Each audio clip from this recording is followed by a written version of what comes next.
Во второй день Иссыкульского форума Садыру Джапарову была присуждена золотая медаль имени Михаила Минеску. Это высшая награда Международной литературной академии в Румынии. Она присуждается за вклад в развитие культуры, литературы и международного гуманитарного сотрудничества.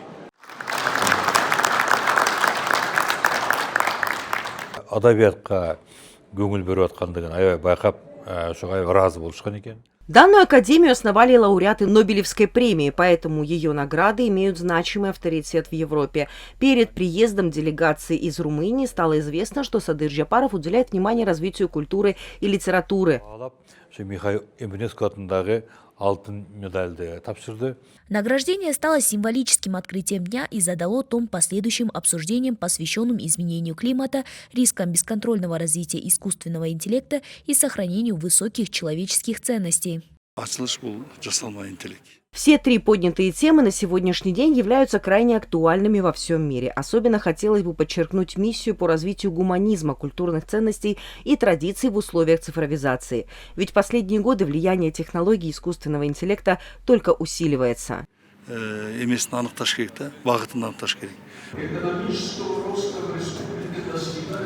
Участники подчеркнули, что одним из ключевых ответов на обозначенные вызовы является укрепление культурных и духовных ориентиров человека. Прозвучала и цитата Чингиза Айтматова: «Самое сложное для человека – каждый день оставаться человеком», смысл которой был заложен в основу форума. С развитием технологий жизнь человека становится все более материализованной. В связи с этим существует риск утраты духовных ценностей и национальной идентичности. Для решения этих проблем сегодня мировые философы и писатели собираются и ведут дискуссии.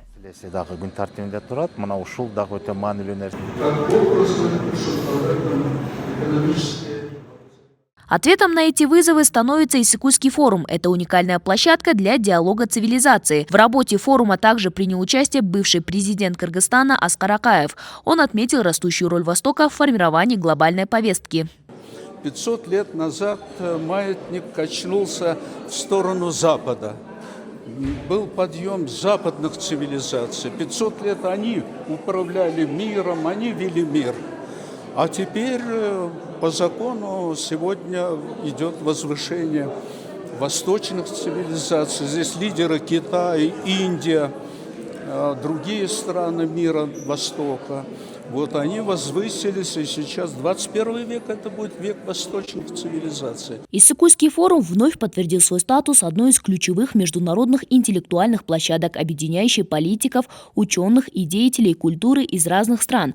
Участники отмечают, что спустя 40 лет он не только сохраняет свою актуальность, но и становится важным пространством для обсуждения глобальных вызовов современности. Бурулсун Жумалиева, Шамен Болотбекулу, ЛТР, Иссыкульская область.